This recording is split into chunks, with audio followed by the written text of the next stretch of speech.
Hello, I'm Alice Hutchinson, the owner of Birds Books, an independent bookstore in Bethel, Connecticut, and I'm honored to be the host of Write America. The aim of this series is to help set the country back on a correct, productive course of freedom, justice, equality, and plain human kindness. Write America is a literary series created by author Roger Rosenblatt, featuring award winning, nationally renowned authors and new and emerging writers in readings and conversations each week about how books and art might bridge the deep divisions in our nation.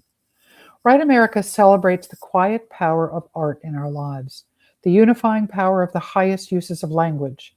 In novels, stories, essays, and poems, we recognize one another as parts of the human family, one family.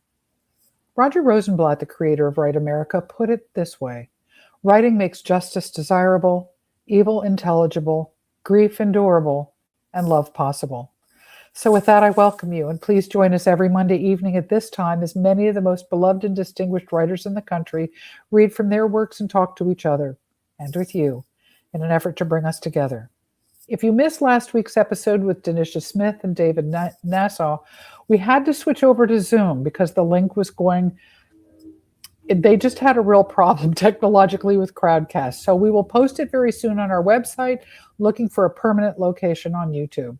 We will be switching Write America permanently over to Zoom right after the Labor Day weekend, so look out for details. But all other previous episodes of Write America are still on Birds Books Crowdcast channel, and you can watch the recordings at any time.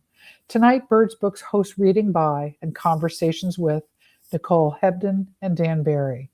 I will return at the end after the readings and discussion to bring your questions and comments to the authors. For those of you unfamiliar with Crowdcast, many of you have discovered the chat to the right. Please feel free to comment there throughout the evening. Questions, though, go to the bottom of your page and see the Ask a Questions tab, and that's where I will look for your questions. At the bottom of the screen is also a green link. It's to the Write America page on Birds Books website, where you can link to all our episodes, past and future. Our first speaker is Nicole Hebdon. Nicole Hebdon's fiction has been published in the Kenyon Review, the New Haven Raven, the New Ohio Review, and the Antigonish Review, among other places. Most recently, she was published in Carb Zine and Joyland Magazine. She is currently working on a collection of speculative short stories, as well as a horror novel. Please welcome to the screen, Nicole Hebdon. Let me find you here, Nicole.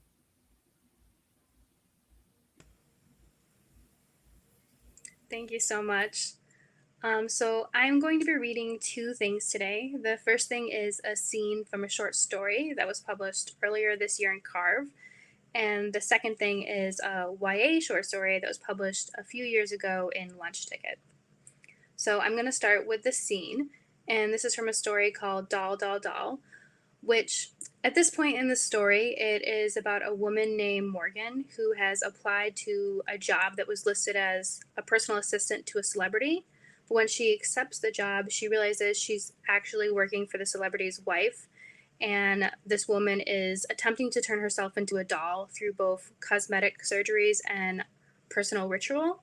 And at this point, Morgan, the protagonist, is beginning to wonder if she's actually turning herself into a doll or if she's trying to bring something else alive. So I'm going to start there. Morgan grew bolder. She wandered the house freely, stepping over Josie when she came across her. She stopped asking Josie if she was okay. Josie stopped springing up to exclaim she was fine. Morgan looked for the baby. She stopped thinking it was a doll, or tried to at least. The word haunted her. Sometimes it felt as if she and Josie spoke a language that consisted of only that word.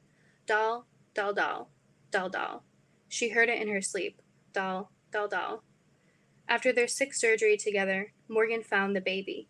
Or rather, she saw the baby. She was in the same room as it for a good 10 minutes, dabbing at Josie's splitting, spitting skin. Her face was rejecting cheek implants, before her eyes narrowed on it. It was on Josie's bed, its toes and ankles sticking out from under a pillow. It looked more realistic than it had in the photos, less bulbous, less shiny. Can I hold that? Morgan asked. Josie winced. Her eyes disappeared beneath the swollen pockets of her face. No, she gurgled. Okay, I'll just bring it to you then, Morgan said. She reached over Josie to grab the baby, but Josie latched onto Morgan. No, Josie hissed, or spit, or maybe she couldn't help it, the way her voice sounded with her face so swollen. No, Josie said again. Morgan thought she heard splintering. Morgan looked down at Josie's hands, expecting her plastic nails to break off, leaving a trail of spikes in her skin. I'm fine, Josie said, and released. Morgan held her arm out for both to see. No spikes, just 4 red crescents where Josie had been inside her. 4 blood moons. Okay, Morgan said, I'll go. In the hallway, Morgan kept her arm up straight so that she didn't dribble onto the carpet. She watched her crescents fill and turn to new moons. The heat started there and traveled up her body until she was so angry that she was sweating. She put her arms to her side and walked back toward Josie's room. That was assault. She could sue. She was going to stand up for herself for once. She raised her arm to thud against Josie's door, and her blood streamed down thick like a ribbon.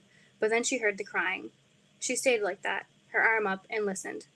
No, it wasn't Josie. It was a baby, a real baby.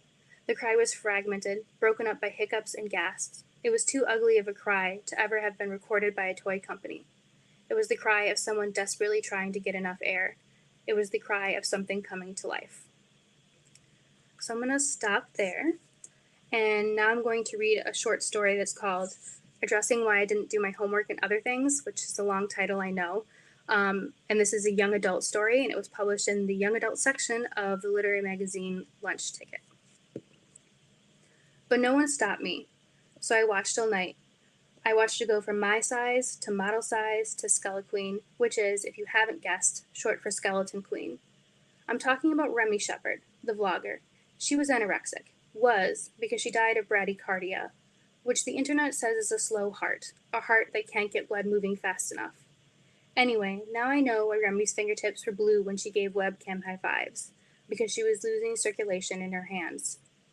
She died while I was at school today. 3rd period if I'm doing the math right, but I'm bad at math, so who knows. I found out around 3:15, which is when the bell rings and when I check Twitter, and then I decided to dedicate tonight to watching her.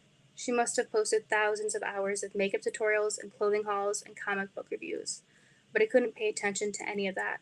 I watched her hip bones grow instead. By the end, they were shaped like little porcelain plates, flat enough to balance a teacup on. Someone actually asked her to do that during her last live stream, and she did it, and I typed in the stream that she should join the circus, and she hearted my comment. I've searched for that comment with that little tiny heart next to it for a few hours now, and while doing this, it occurred to me. I had watched her die.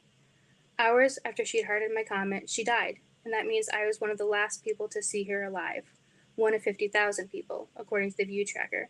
But it was different with me, because I had followed her for years.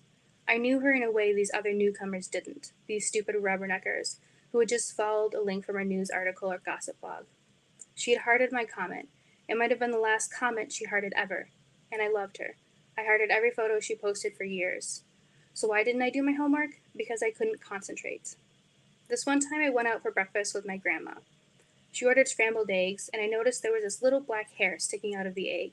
My grandma told the waitress and she got a plate of eggs for free, but I kept thinking there was hair in everything. And whenever I took a bite of my pancakes, I could swear it felt like I was swallowing dried up, strawy hair. And then I started thinking about how weird it was to eat an egg in the first place. It wasn't the same as eating a chicken, but it wasn't the same as not eating a chicken.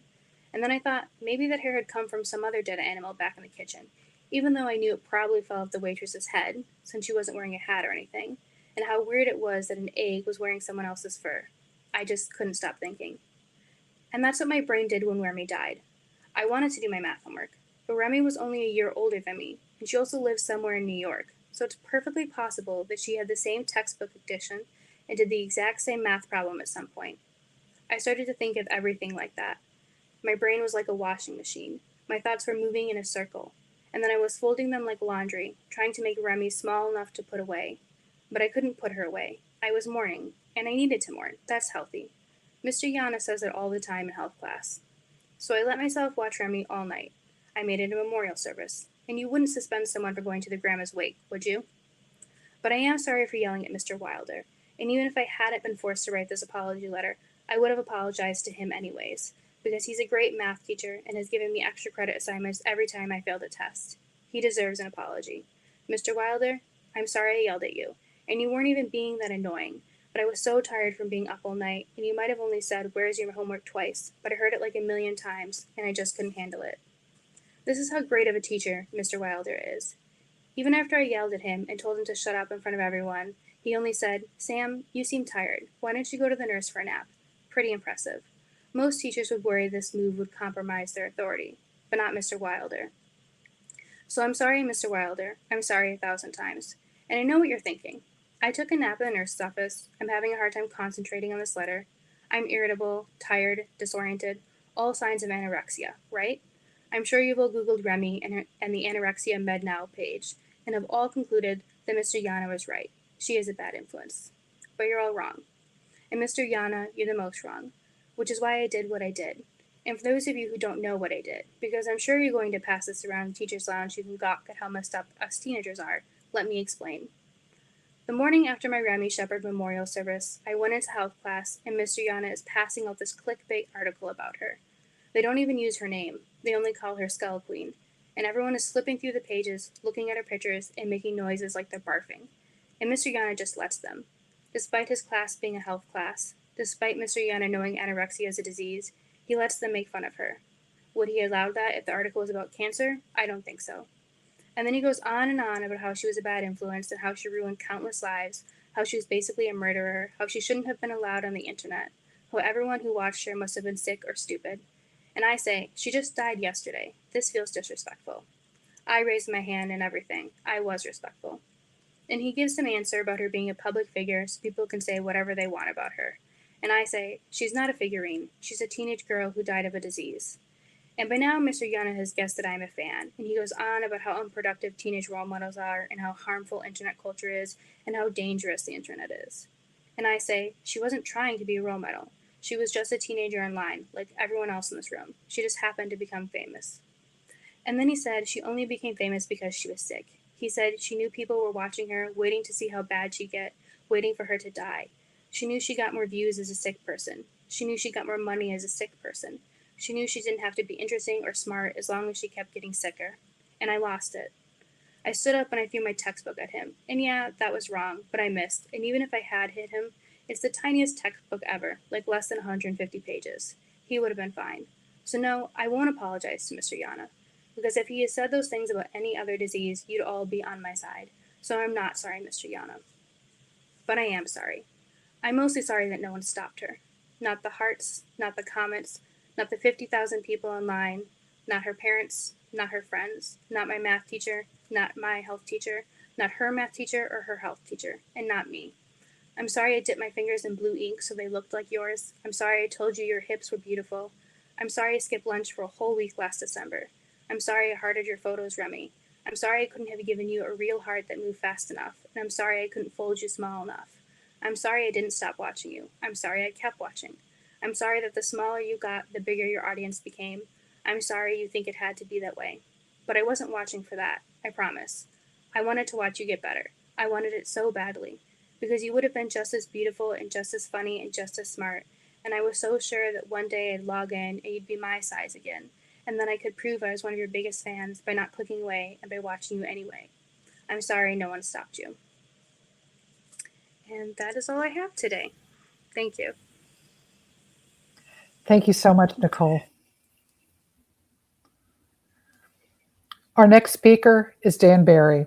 Dan Barry is a senior writer at the New York Times and a graduate of St. Bonaventure University and New York University. He shared a 1994 Pulitzer Prize as a member of an investigative team at the Providence Journal, and since then has twice been nominated Pulitzer finalist for feature writing. His other honors include a George Polk Award, 2 American Society of Newspaper Editors Awards, the Mike Berger Award from the Columbia University Graduate School of Journalism, and a Best American Newspaper Narrative Award. He is the author of Pull Me Up, a memoir, City Lights, a collection of his About New York columns. Bottom of the 33rd, Hope, Redemption, and Baseball's Longest Game, which won the 2012 Penn ESPN Award for Literary Sports Writing. The Boys in the Bunkhouse, Servitude and Salvation in the Heartland, and This Land America, Lost and Found, a collection of his national columns. Please welcome to the screen, Dan Barry. Let me find you here, Dan.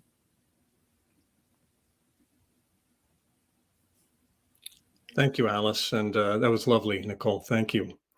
Um, I think I'm going to read you a couple of essays I've written. There's no sense in reading my great coverage of a planning and zoning committee meeting in Vernon. So this one is called I Brought My Mother Home to Ireland. The stonemason sent word from the west of Ireland that he could do the job, but it would be tight. The face of the old Minogue family gravestone, topped by a Celtic cross in the color of a sullen sky, had only so much room. I'll get back to you, I said. The headstone rises to meet you at the gate of a countryside cemetery in Shanaglis, County Galway. In the now distant summer before the pandemic, I came to pay my respects, as I always do when back, only this time I looked more closely at the weathered front. Was there space enough? And what are the words? The graveyard sits at the edge of a quiet parish anchored by little more than a Catholic church and Whelan's pub. But linger among these tombstones and the roar of life swells, the imagination rushing to fill the yawning space between chiseled years. I suppose I heard what Martin O'Callaghan conjured in his modern Irish classic, The Dirty Dust, in which those buried in a remote cemetery do not allow the mere cessation of breath to end the disputes and longings of life. Beneath the Connemara clay, the grudges hold their grip. The unrequited loves remain ever so. Here in the Shanaglis Cemetery, an invitation that reads more like a command is planted at the foot of several graves. Kneel and pray. I chose instead to listen to the sounds, the festive hums of long ago baptisms and weddings, the quarreling cacophony over land and livestock, the halting endearments among those laid side by side. I listened for the songs of individuals as much as could be heard from scant information committed to stone. A name, a couple of dates, a snatch of prayer, a brief encomium. Here was a marker topped with the engraved image of crossed hurleys, the wooden sticks used in the thrilling Irish game of hurling, in honor of a man who, quote, helped Galway win their first hurling All Ireland, 1923. Here was a family grave with a reference at the bottom to someone with an entirely different surname. All it says is, also, Larry Fogarty. That single also seemed so wonderfully inclusive. You can see the man, a bachelor farmer perhaps, with no immediate relations, invited into the family's home for an eternal cup of tea and an ever-replenishing supply of McVitie's biscuits. Here, a Celtic cross made of wood.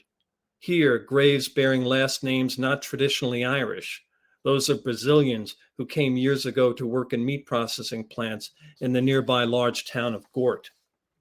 And here, rising above all others, a monument for the Lucknans, Patrick, 29, and Harry, 22. In 1920, the brothers, both active in the Irish Rebellion for Independence, were arrested by British forces while threshing corn. They were tortured and dragged for miles from the back of a truck, after which, it is said, someone's dream led them to the discovery of their mutilated bodies in a murky pond. Bordered by a low metal fence, the large Lucknan plot centers the cemetery in that place of faith where religion and nationalism meet. It is both a grave for brothers and a shrine to martyrs. Facing the Lucknans from a few yards distance is the Minogue gravesite. The headstone indicates that these Minogues were from the nearby spot of a place called Gortmucka. Daniel, my grandfather, died 6th December 1953, aged 62 years. Mary, my grandmother, died 3rd July 1947, aged 46 years.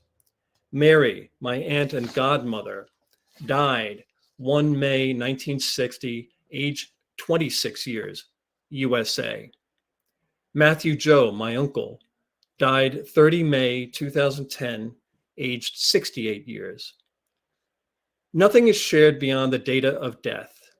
Still, the few figures etched on old cemetery headstones are like cryptographs, offering clues to visitors trying to crack the mystical code of how lives were lived. First, Minogue is not a traditional Galway surname, but it is quite common in County Clare, especially the Scariff area, about 20 miles to the southeast. An arranged marriage, perhaps? Perhaps.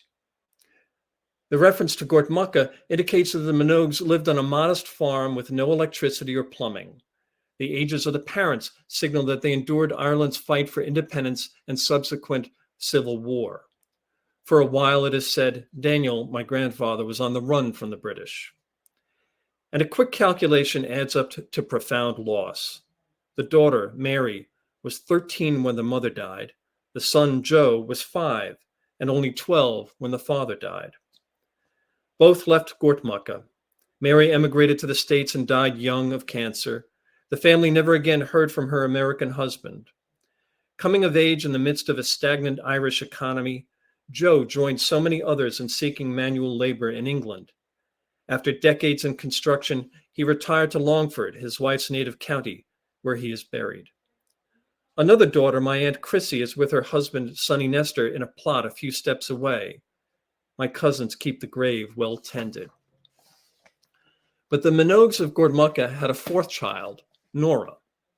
She was 9 when her mother died, and 15 when her terminally ill father sent her in 1953 to live with an aunt in Brooklyn, where she began her American life as a glorified scullery maid. Within a dozen years, Nora Minogue was Noreen Barry, living with her husband and 4 children, including me, in a split-level home on Long Island. For all the kitchen table dreaming, she returned only twice to Ireland, including for her father's funeral, yet she never became an American citizen. My mother has been buried for 22 years in Calverton National Cemetery, a never-ending Long Island necropolis more than 1,000 times the size of the Shenaglish graveyard. To visit her burial plot, shared now with my father, a veteran, you need a map from the front office to navigate the bone-white sea of markers to reach Section 19, Grave 1023. I have visited twice. Standing now among the yew trees of the Shenaglish Cemetery, I resolved at least to inquire. A cousin put me in touch with an accommodating stonemason in Athenry, who emphasized the need for brevity. Together we winnowed the cryptographic language. A few weeks later, he sent me a photograph of his handiwork. Now, near the lichen-mottled bottom of the Minogue family headstone, a single new line appears in the slate gray. Noreen Barry, 14 November 1937, 18 February 1999, USA. I can't explain why I felt the need to add to the sacred text of an old Irish graveyard. Perhaps it had to do with wanting to return my mother to the ongoing conversation of her home place. Maybe now visitors will pause to imagine this life bracketed by 2 dates, that of Nora, who, before being sent off to America, prayed what children pray in the Shenaglish church, vexed the nuns at the school in Gort, wandered in the apple orchards, listened to the ghost stories, rode her bicycle, went to dances, was a girl once of mid-century Ireland. I'll read one more. Earlier this year, I joined many of you in coming down with COVID. And so this is about coping with it, even though it was an exceptionally mild case. This is called Alone with a Basketball, a Hoop, and COVID. This is about basketball, not about COVID. Or maybe it's about basketball in the time of COVID. Or maybe I'm just not thinking clearly. Miss. These are my thoughts as I shoot a red, white, and blue basketball at a backyard hoop on a January day cold enough to deaden its bounce. Miss. Hit. Hit. Me against COVID, one-on-one. Miss. On New Year's Day morning, with 2022 still a blank slate of hope and just 2 bites into a slice of coffee cake, I was solemnly confronted by my family with the results of a rapid test I had taken 15 minutes before. Masks dropped over faces like hanged men.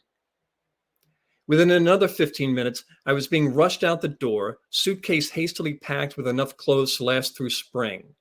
My loved ones called from a distance that I had to leave immediately, but hey, Happy New Year. My father-in-law had recently died at 94, and his house, less than a mile from our own, was empty. Rather than trying to make our garage more homey, knickknacks on the paint cans, a throw rug over the snowblower, I moved into the childhood home of my wife, Mary, to live alone amid 60 years of memories. Her father had taught drama and directed plays at a local high school for more than 30 years. He was beloved. In his final days, while asleep in a hospital bed set up in the dining room, he would raise and move his left hand, as if once again writing on a blackboard. Miss. The bed is gone and the dining room table is back, but this is temporary. Mary and her siblings have been preparing the house for sale, a task now interrupted by a new and quarantined boarder. Mary stops by daily to deliver food, standing so far from me that we should use semaphore flags. My daughters text me heartwarming photographs from my distant home across town. I pace about the house in the unpleasant company of myself, noticing as if for the first time the various curios, those comedy and tragedy figurines on the mantle, and sidestepping the packing boxes and memories. The birthday celebrations and the Christmas dinners and the morning bacon and the evening highballs and the many characters who played their roles on this living room stage then went away. Miss. I remember again the morning of our wedding 31 years ago when Mary's brothers and I played no fouling the groom basketball in the backyard. The hoop, in fact, is still up, beckoning. And that is why I'm out here now, bundled up in a couple of sweatshirts, flicking red, white, and blue jump shots in the finger-tingling cold. The only heat comes from the embarrassment of my first few jump shots, so off that the lifeless errant ball keeps rolling under a parked car. Miss. Miss. Hit. Here we go. Basketball, when played alone, is meditation. Other people find their inner balance through counseling or running or yoga or tending to tomatoes and cucumbers in the garden. I find it with basketball. Just me, a ball, a hoop. And now COVID. Hit. Fully vaccinated and boosted, I am among the fortunate to be experiencing minor symptoms, which in my case include waves of sheepishness. Amid so much COVID-related suffering, I am loath to imply that my health has been at significant risk. It would be like making a cameo in a classic horror film's bad sequel. Still, coughing, congestion, absence of family. Miss. I've used basketball therapy since childhood. As a teenage goof, shooting baskets while trying to summon the nerve to ask a girl to the junior prom. I just couldn't let that red blazer plaid pants combo go to waste. As an adult, shooting baskets while trying to do a pick and roll against cancer. I blamed all missed shots on chemo-induced neuropathy. What develops is an athletic form of reflection that veers from the mundane to the spiritual and back again. Sometimes the shooting is mindless. The muscle memory of tens of thousands of jump shots take over. And sometimes it is mindful as the contemplative, even prayerful synthesizes with the competitive. If I hit 10 in a row, she'll say yes. If I hit 10 in a row, I will survive.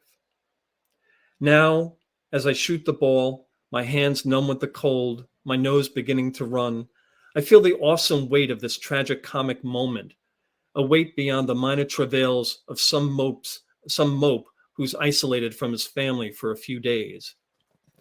Will this virus and its ever-expanding bench of variants ever leave us? Will the smiles behind our masks ever be seen again? Will we ever smile again? I think about the people close to me who lost their lives to this pandemic, as well as those who weren't properly mourned in death. I think about my wife and daughters a mile and a world away. And so what else can I do but play a solitary game of around the world? Fingertips on the seams, I raise the ball over my COVID defender and let it fly, watching the red, white, and blue blur arc toward the hoop. My mind drifts back to that now no fouling the groom basketball game long ago, back even further to the early years of our courtship in upstate New York. Hit, miss, cough, miss. What was the name of that tavern we used to go to when Mary lived in Wellsville? Miss, hit, hit. Better days? That's it. Better days. And the hope of another jump shot goes pinwheeling through the air. That's all I got. Thank you very much.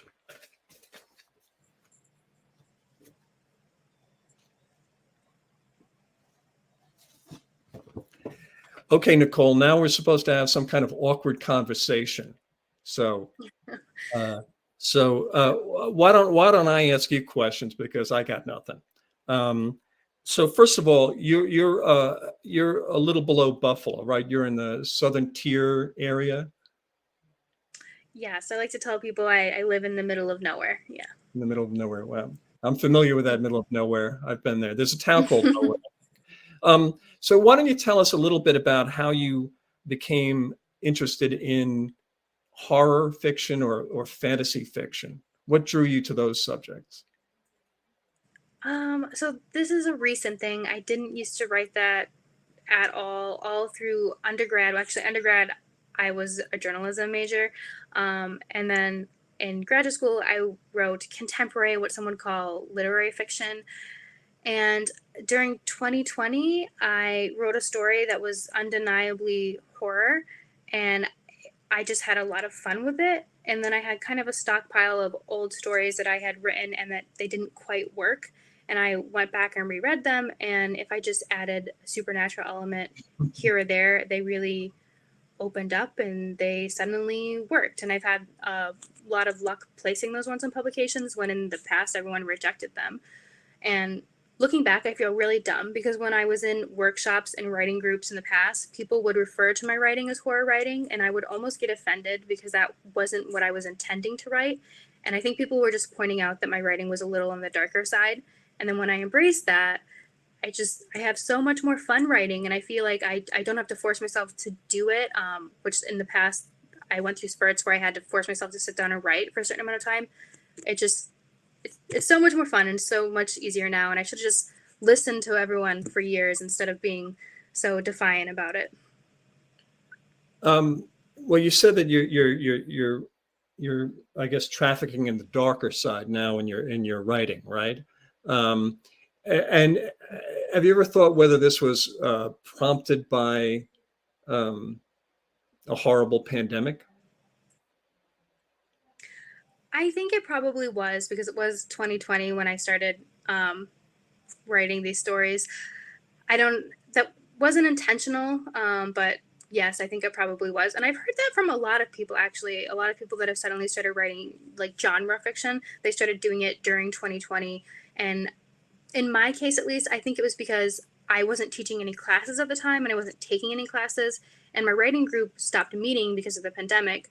So I wasn't writing for anyone else. And I have this bad habit where if I know how people are going to respond to my writing, I kind of write for them. So if I know that someone's not going to like something in a workshop, I will maybe restrain myself. And I think because I didn't have those expectations and I was just alone by myself, I kind of stumbled on writing what I wanted to write for the first time.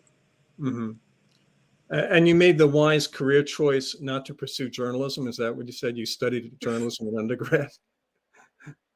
Why did you give Yeah, up journalism?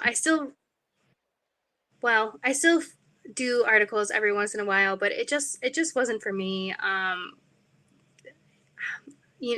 Which I wanted to ask you this actually. What I had a lot of problems with is doing research or writing something and then having to query it and not finding a home for it and feeling like I wasted all this time. So I wanted to ask you, when you're pitching something or querying something, how much do you write of it or how much research do you do before you approach someone about publishing it? Well, I'm a full-time employee of the New York Times, and I've been there for a long time. So they're used to me coming up with bizarre suggestions for stories, and they're usually amenable to them.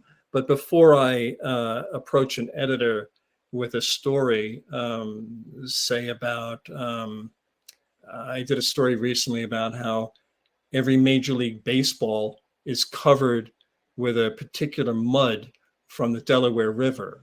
Every baseball has to have a certain application of mud, which a lot of people didn't know.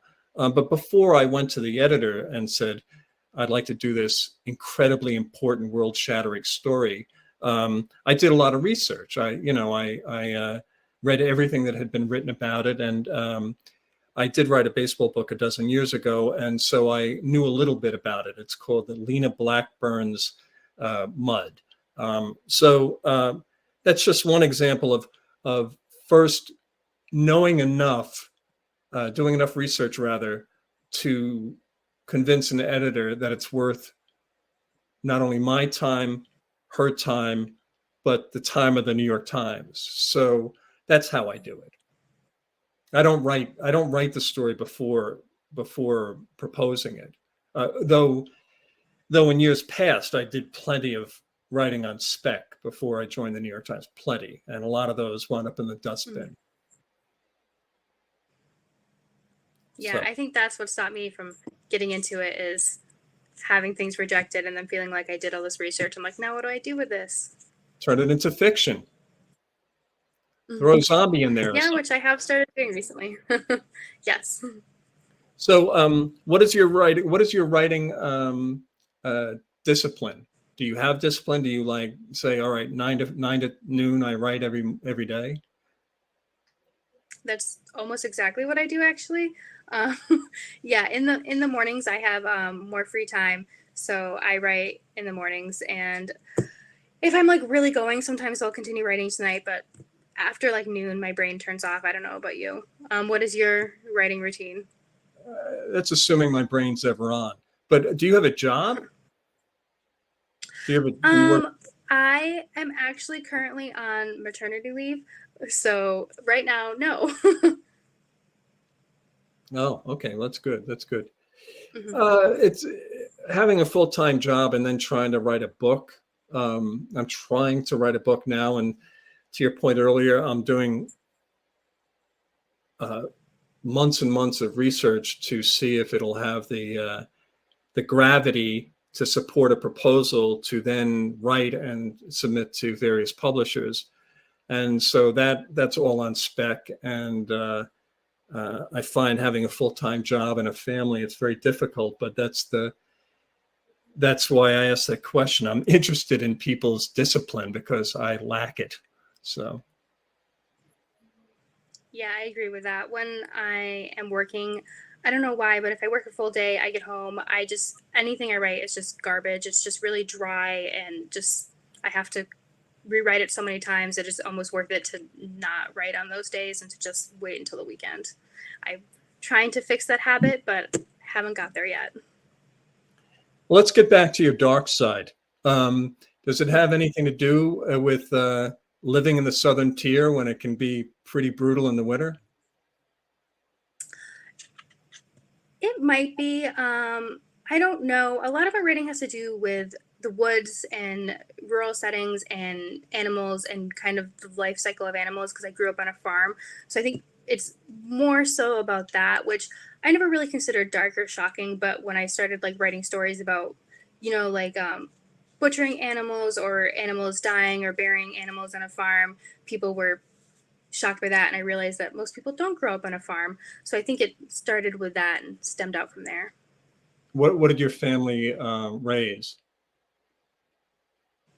Goats, and then we had horses and chickens, but mostly goats. Wow. I could see that. Yeah, it's a closeness to the land and to other creatures, and it's not always like being surrounded with fluffy bunnies or something. It's the cycle of life, and animals eat animals, right? So and we're animals, so right. I could see that. Yeah. We actually did have rabbits, and let me tell you, rabbits can be really nasty. That's your next book. A really nasty rabbit. Mm-hmm. Right. They can be very aggressive, especially the males around baby rabbits for some reason. I don't know why. All right. Well, so discipline is 9 to noon. Then you have a child. You have to take care of the child, right? Mm-hmm. And then what about rewriting? So I'm trying this new thing because I've written 2 quote unquote books in the past. They're awful and nothing's happened with them. Where I would constantly be questioning myself and rereading and rewriting, and I just felt like it took me so long to get to the end, and I would sanitize it so much that by the time I finished it, everything that I had loved about my original deal was gone. So I'm just allowing myself to write through this, and I'm not going to reread anything until I get to the end. Is it going to work? I don't know, because it's the first time I'm doing it, but we will see.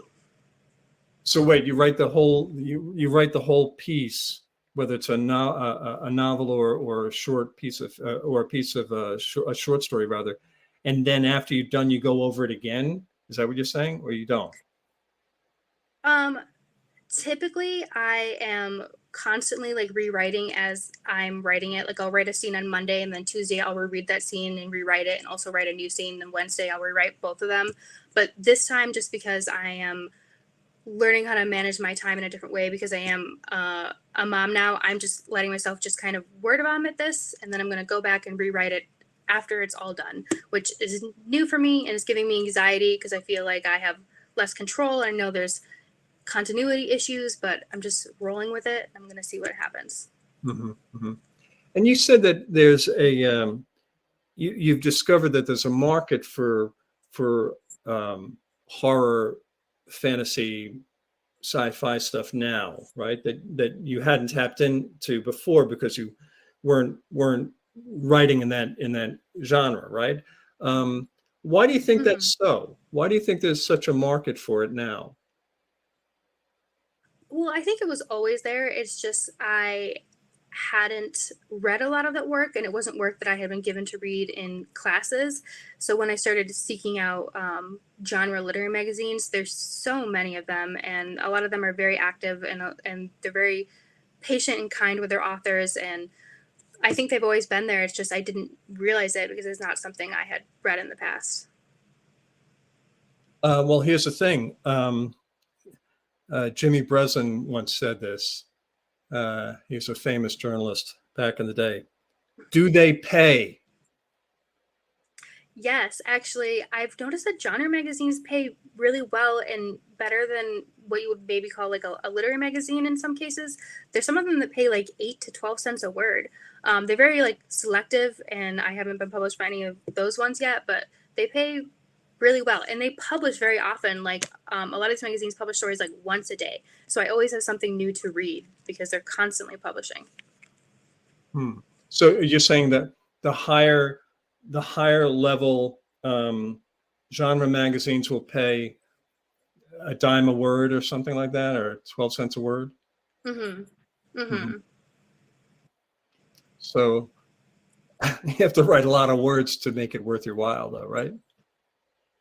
Yeah, but I mean, publishing short stories, I think, that's pretty good in my experience. No, it's great. And it's also not always about the money. So I'm talking about a journalist, as a journalist. So, well, nice talking to you. Nice catching up with you. And so you're very close to where I went to college. So, right? Mm-hmm. All right. Yes. All right, Alice. Hi, folks. Thank you both for your readings. They were wonderful. I really was moved by both sets of readings, and so thank you. I have questions for both of you. Nicole, you mentioned that you're working on a novel. Can you give us an update on the novel? I've been working on it for exactly 7 weeks, and I'm 4 chapters into it. And again, I'm not editing as I'm writing, so it's very messy and has a lot of work left to it. So very early stages. Have you discovered that there's fun in the messiness? or are you just disturbed by it? I mean, it got a little hint of earlier. It depends on the day. Sometimes I get really aggravated and I want to go back and, reverse outline, and I want to make a timeline and get everything down and outline. And then other times I just like to sit down and just clunk away, and I feel like I'm very productive that way. So it just depends on the day and how I'm doing on that day. And your newborn. Yes, that I'm too. sure. Let me check out this question in the chat. Dan, there's a lyrical quality to a lot of your stories, like the basketball one you've just read. Can you talk about tempo/rhythm and describe the writing/editing process? Do you read story drafts out loud as you go along, or wait until you have a final draft? Well, thanks for the question. I think that I'm always aware of what the words will sound like, not only when they're spoken aloud, but how they are heard in the mind. And so maybe to the point of being precious, I'm always aware of inner rhymes and alliteration and avoiding alliteration and all that kind of stuff. And yes, I do read my stories out loud, usually to my wife, much to her chagrin. This has been a sore point in our marriage for many years. No, but yes. So not only am I seeking my wife's editing counsel, basically her assignment is to save me from wholesale embarrassment, but it's also hearing the language. And when you read your writing aloud, you will hear the failures in the language. You'll hear the unintentional repetition of a word. You'll hear things that just don't sound right. And so I do that a lot. I'm very aware of the music or the cacophony of the written word. Yeah. I have a question. This one's for Dan also. Do you get equal satisfaction from journalism as you do for writing a book? Yes, I think so. And my books have all been nonfiction, some of them stemming from my journalism. And so I will write, I'll spend a year, for example, writing about the exploitation of a group of men with intellectual disability in Iowa. They worked at a turkey processing plant. And then I'll write a very long story for the New York Times. And there's so much context and so many moments that are not in the story. The story can't bear that many words in a newspaper medium. And so there's great satisfaction in getting it into the newspaper and telling the world about the exploitation and the exploitation of these men, but also how they overcame it. To me, they're heroes.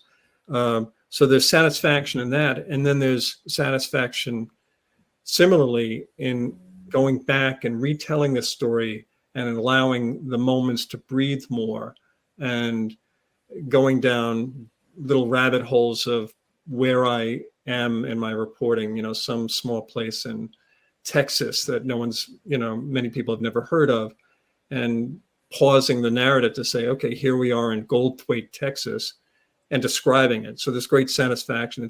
Both of them are quite satisfactory, different kinds though.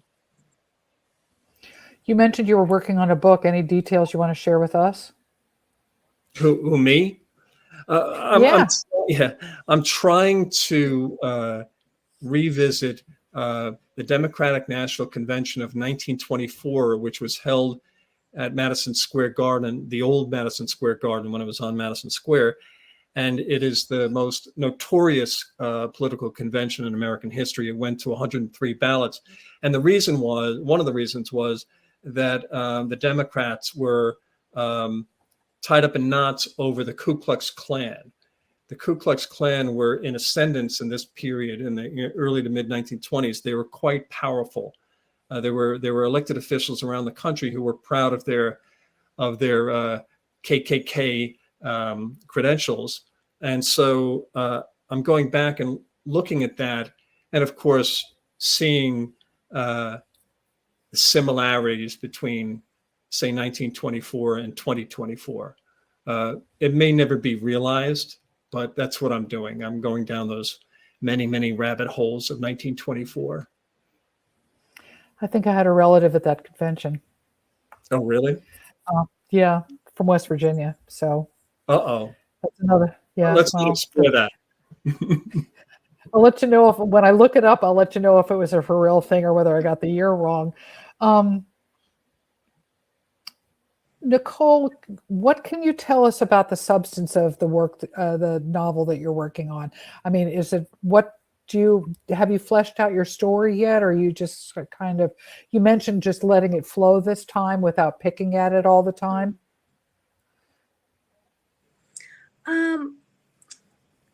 There were two really important things to me when I started writing this that I wanted to include. One is that I wanted it to be based in Western New York, so kind of like the rural setting that's off of like the Rust Belt city, Buffalo, because I feel like that poverty manifests in a very different way there than other places I've lived. So I wanted to explore that. And I also wanted to have a character that was a hoarder, specifically an animal hoarder. And I wanted to kind of play around with, instead of like a haunted house, kind of like a hoarding house for a horror novel. So that was my goal going in.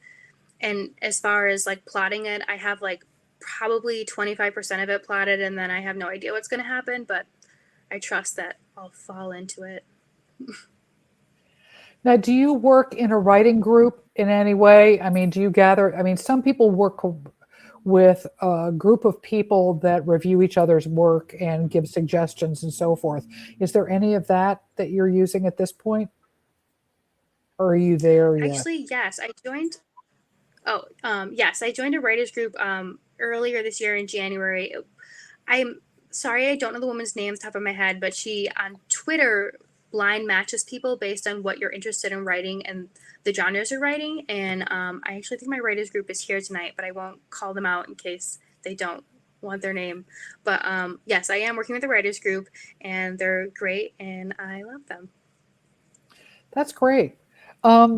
One question I want to ask both of you, and it's a very odd question and it's not homework, so don't feel compelled that you have to answer it, but have you read a book that you wish you had written? Most of them.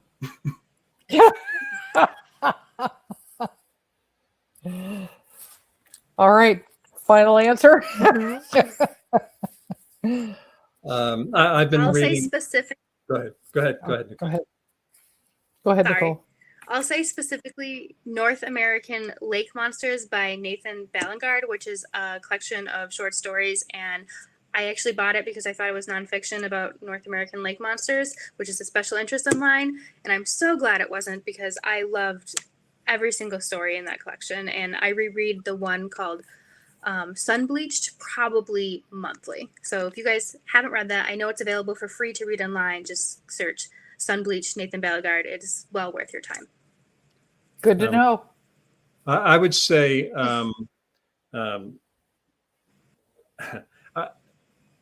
I would say Charming Billy by Alice McDermott. She and I haven't spoken in many years because she wrote that book. It was so beautiful. I couldn't. No, it's an extraordinarily well done book and deserved all the accolades it got. And I recognize the territory and wished I had the genius to have written that. Yeah. One of the questions I've often asked is, have you gone on any literary pilgrimages? And Dan, you've already mentioned places where you've been that you've had to flesh out a story. So I'm going to first ask the question of Nicole. Have you had to go somewhere really interesting that you want to share with us, where you had to do some kind of research for a piece that you were writing? Actually, yes. This is going to sound kind of silly, but I wrote an article about a lake monster, the Silver Lake sea serpent in Perry, New York, which is a tiny little town toward Rochester. And it was just such a strange story to me. they had a lake monster that was completely fabricated. A man that owned a hotel 100 years ago made it up to drum up business, and then the building they stored it in burned down. And every once in a while, they'd make a reproduction of the sea monster, either for like a festival or like a parade, and it would burn up. So recently, I believe it was in 2021 or 2020, they decided that they were cursed and they wanted to do like one last parade and acknowledge that they appropriated this sea monster legend from the Native Americans that had lived there and try to come at peace with that history. And it was just a very fun story to write, because it's this small little town, and they just had this insane story about, for hundreds of years, the sea monster burning up every time they tried to build it. That's so interesting. Dan, have you been on, I mean, you've already read about, places that you've been, but is there a special pilgrimage, that sort of a research trip or something that you did that sticks with you more, head and shoulders above the others? Is there one in particular, or two?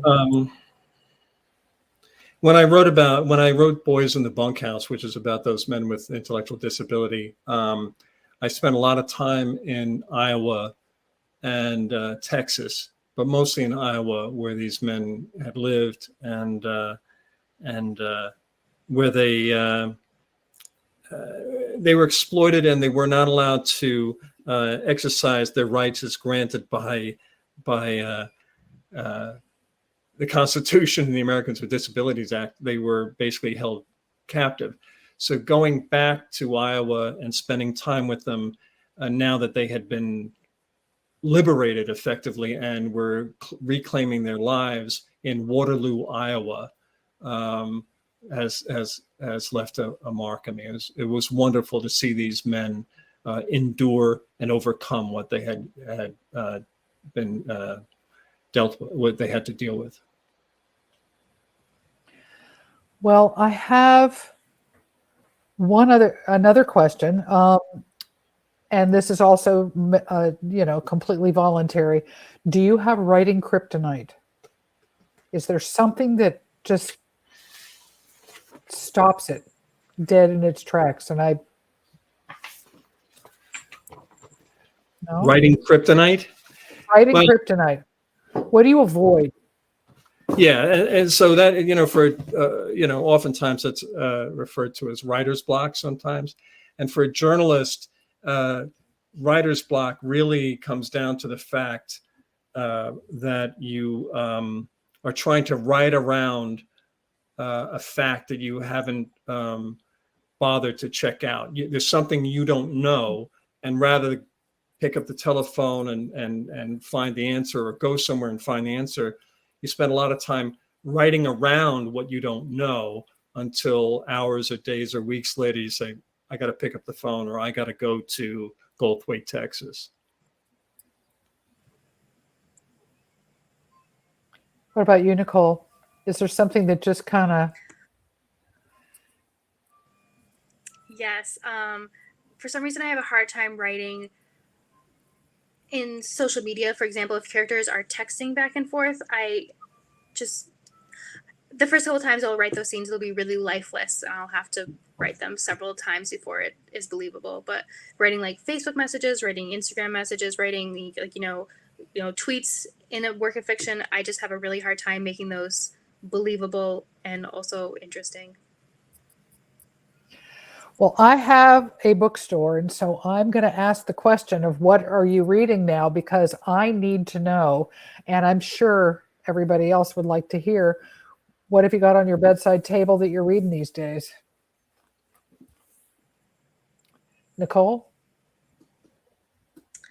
I just started about an hour before this Black Ballad by Afua Ansong. It's a poetry chapbook, and I'm only 2 poems deep, but I've read her other 2 chapbooks, and I really enjoy the way she writes biblical references and also her relationship with animals. I don't want to give too much away, but I like the way that she writes about birds specifically. So if you pick it up, watch for that. Will do. Thanks. Dan? I just finished a book called Covered with Night by Nicole Eustace.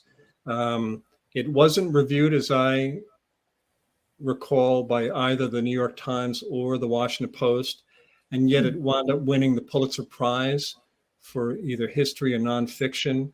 And it's extraordinarily well written. And it takes place in the early 1700s in Pennsylvania. And Ms. Eustace writes in the present tense, which is extremely hard to pull off, but she pulls it off. And it's about different understandings of justice between the English settlers and the people who were there well before those English settlers. Wow. Thank you. We're at the end of our hour, folks. I want to say thank you to both of you for inspiring work and the great dialogue. So I'm going to sign off for the evening. Thanks again. Thank you. I'd like to thank Nicole and Dan for participating in Write America this evening, and to every one of you who tuned in tonight. And thank you to Roger Rosenblatt for creating this original and important series to look forward to each Monday evening. Tonight's episode is the perfect example of the purpose and mission of Write America. We hope to see you next week on Monday, August 22nd at 7 as we welcome Gregory Pardlow and Nick Flynn. Please remember to check out our website where you can check out the upcoming episodes and maybe purchase a book or two. Thank you and have a great evening.